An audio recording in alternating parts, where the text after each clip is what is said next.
This is cool. Dang. This picture of Alex is mad cool.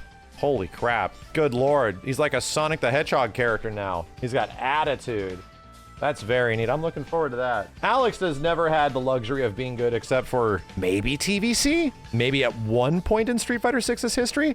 Oh, he turned heel. Oh, good point. He actually turns heel because he's a wrestling character. That's a good point. I like it. Yeah, by the end of SF5, he had gone through so much crazy BS. He had to be good. After so much buffs, the character had to be good, you know? Yeah, I guess we'll just get right into it. I think we're at a point where we can actually start discussing what the hell is going down for the future, which is the present, which is the future of fighting games. We had our big prediction of like, where the hell does Capcom go with their fighting game series now, whether or not it's Darkstalkers, CVS, you know, MVC, whatnot. We have something that's a lot more tangible. Street Fighter's in an interesting spot right now, especially with the community, especially as a game. The last time we talked about it, I don't feel like my thoughts have necessarily changed, even though I haven't put any time into the game since then. But I could start understanding where people are coming from, because even I wanted this quote unquote, we talked about it before summer of last year, I wanted this shakeup in the beginning of season 3.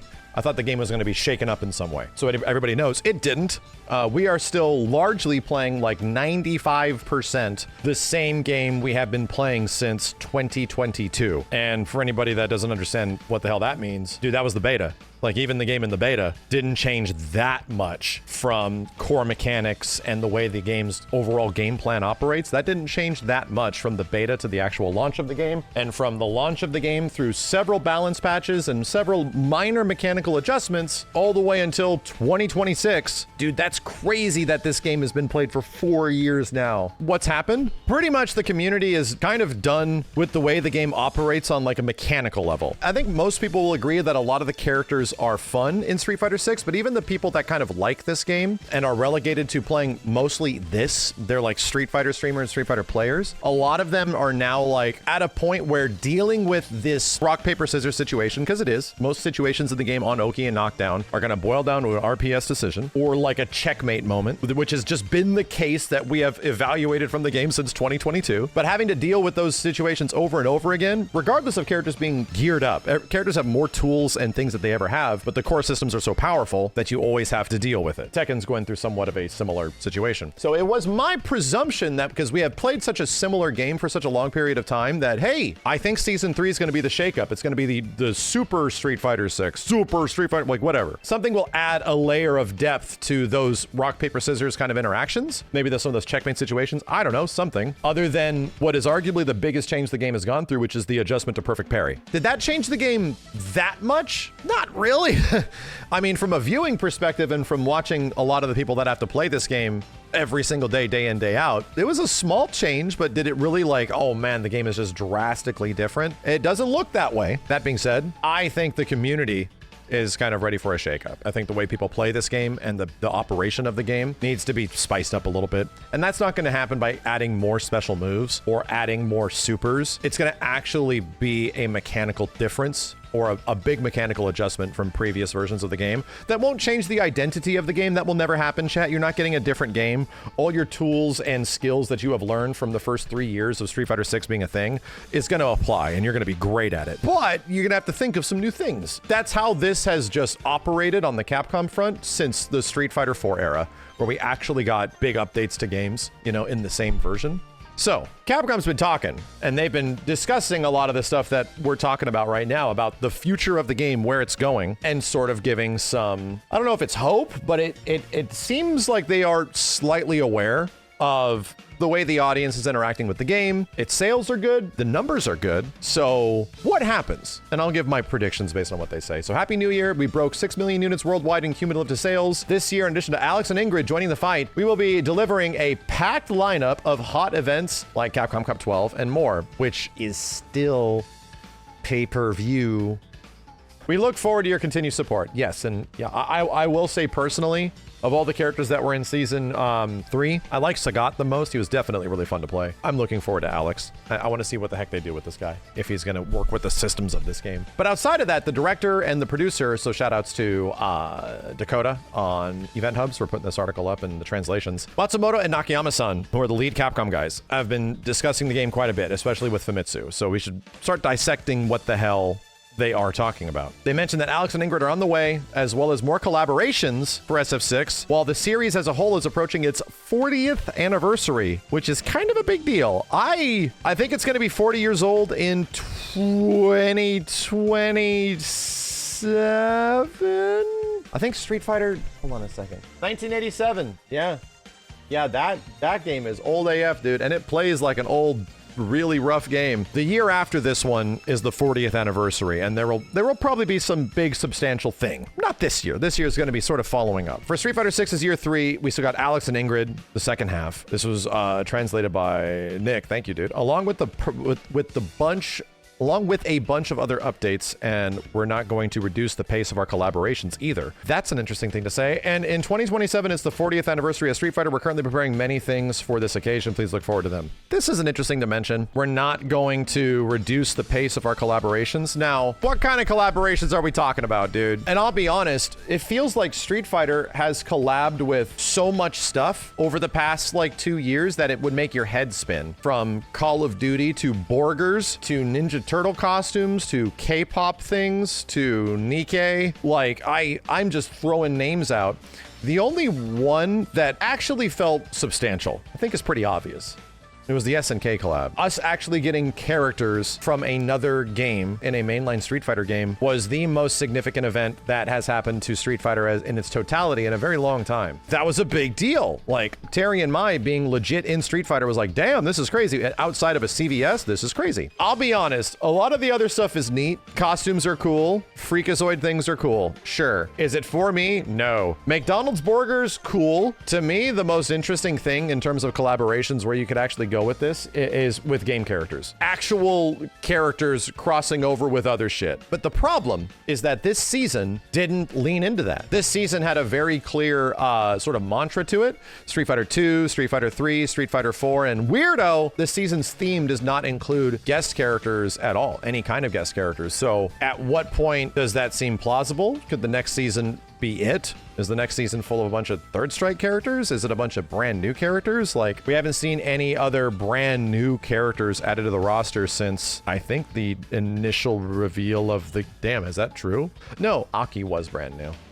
I think that was the last one, right? With that being said, I don't know if this could mean one thing or the other, but it definitely feels like it just lines up with the fact that Street Fighter stuff shows up in a whole bunch of shit, and a whole bunch of shit shows up in Street Fighter stuff, you know? Depending on how this goes, I will say personally, I don't want some big random thing, man. Remember that crossover video that they did with the Zenless Zone Zero crew? I could see that being successful, but putting like a Zenless character into Street Fighter would probably be successful, but that is not what I would want, man. I definitely would prefer crossovers with like dream crossovers with like other fighting games, other action games, even other Capcom games if they lean into that, which they have done before. They did it in Street Fighter 5. More stuff that leans into either Power Stone, Darkstalkers, or Rival Schools. That's the kind of shit that gets me excited. There's a lot of stuff coming for the 40th anniversary. I don't know what the hell they're gonna... Dude.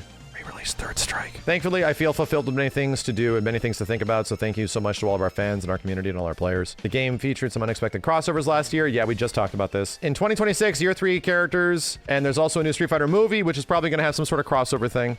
When it comes to the characters, we're putting our all into their development. Please look forward to some very dense BGMs for them. Interesting music references. I think there's a slow trickle of information coming out about the movie as well, but from the actors and directors and the producers, some of the great folks who truly understand the IP and the value.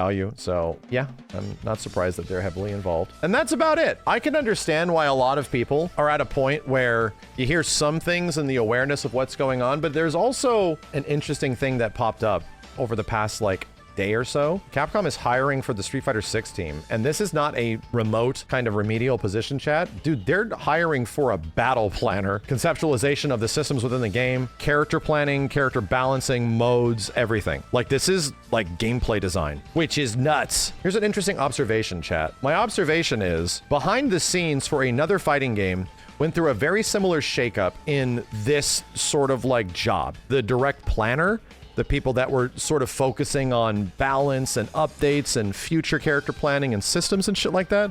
There was another game where we didn't know that was happening, and then it happened, and it sort of rendered the game asunder. And that was Tekken 8. Tekken 8, new people were put in charge of like battle planning type of stuff. And then by the time that all eventually hit the audience, it did not go particularly well, and they had to revert back for Tekken 8 Season 2. So yeah, like this is an interesting position to be filling right now within the Street Fighter team. But I think they just might need help. They might need more people. I think what they want to do is to match the expectations that the audience has. Even though Capcom's hiring for maybe this position or others, and they're literally mega hiring, as I understand it. Capcom is mega hiring in Japan. Street Fighter could also be a result of that. But at what point do you start seeing things catch up with it? At what point do you see like more costumes or more this or more yada, yada, yada, more updates, that kind of thing? You don't see that until probably the 40th anniversary, probably until some point 2027. Their work will not be echoed in the game for at least another year at least. But it does lead me to like one more observation. Now that we're here, closing in on the end of the 3rd year of Street Fighter, I have been taught something that changed over the past 4 to 5 years, like post-pandemic, and that is the way audiences engage with games. It's no lack of information. There's no lack of information that the way most people engage with Street Fighter 6 as a game is through online play. And that's because their online is genuinely good. Their systems are great, you know, that actually make people connect to each other online. But like the vast majority of people that have ever played Street Fighter 6 are pretty much playing it in an online environment from the comfort of their own home, and like live sort of programming, live tournament programming, and at-home co-op is not really the way that we engage with this game, much less the majority of fighting games anymore. You have to like go out of your way to search that stuff out. That being said, I think that's in direct relation to what's happening with Street Fighter 6 right now and some other games. You have to release updates. For games that are directly online focused, where people are playing it from the comfort of their own home, the only way you can get them to come back and play the game, to engage with it again, is either to release new content or, you know, games as a service give you reasons to come back every 3 to 4 months or something like that to see what happened to your character, what happened to these characters, to get an idea, an inkling of, oh, there's a new patch coming out, like, oh, that whole feeling and moment. That would not necessarily happen as much to older games or games that were primarily played offline. No, that's a modern thing. And that's just because the majority of the audience that's engaging with this stuff now is playing it like it's an online game. You know, it is directly an online game. We're at a spot now where your game needs updates, dude. I used to be in a similar boat when I was a bit more competitive, like a long time ago. Yeah, don't touch the game, bitch. Let us figure it out. Let us dissect this thing. Come on, you know? And that's the way the majority of the community reacted to patches and stuff. That is not the case anymore. Fighting games need updates. Compared to back then, how many online fighting games actually worked? How many fighting games could you actually go and play online that even function online well as a game? Not many. Like, it was a handful of games that actually even didn't make you want to rip your eyes out. You could get an enjoyable online experience out of by just sheer netcode, right? What about nowadays? Nowadays, you have more options, so many options with fighting games nowadays that it can literally make your head spin. You have to get people and give people a reason to play your game. Like, that's just the nature of all online gaming now. And because fighting games are primarily online gaming focused, we are seeing the result of games not go through enough changes, that have not had things fixed fast enough, and the communities are pissed. People are like, I don't want to play this shit anymore. I don't want to do this shit anymore. Like, God damn, I've still been playing the same thing, dealing with the same Oki for like 6 years, brother. Like, we're just in a much different situation than we were with older fighting games, dude. Straight up. I think at the moment, Street Fighter 6 is going through that growth. It's learning that. Yeah, we're seeing games like Marvel Rivals and Fortnite with these giant, massive updates happening constantly. They have rosters of characters in their games that are being played